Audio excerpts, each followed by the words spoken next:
मुल्क भर में महंगाई का तूफान थमने का नाम नहीं ले रहा और रोज़मर्रा इस्तेमाल की अशिया कीमतों में मुसलसल इजाफा आवाम को शदीद ज़हनी दबाव और मौशी दबाव में मुब्तला किए हुए है। वफाकी इदारा शुमारियात की जानिब से जारी करदा सालाना रिपोर्ट के मुताबिक चंद अशिया की कीमतों में कमी जरूर देखी गई, ताहम मजमूई तौर पर महंगाई का ग्राफ बुलंद होता जा रहा है। रिपोर्ट के मुताबिक गुज़िश्ता एक साल में आटा, प्याज और टमाटर जैसी चंद अशिया की कीमतों में कमी आई है।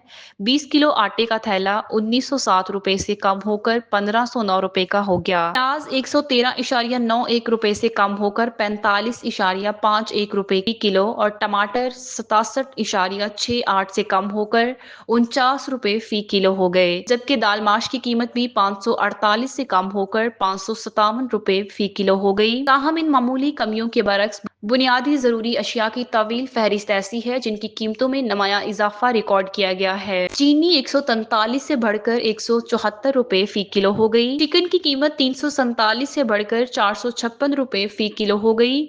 बड़ा गोश्त 933 से बढ़कर 1105 रुपए और छोटा गोश्त 1870 से बढ़कर 2026 रुपए फी किलो हो गया। इसी तरह दूध, दही, अंडे और घी जैसी अशिया भी महंगी हो गई हैं।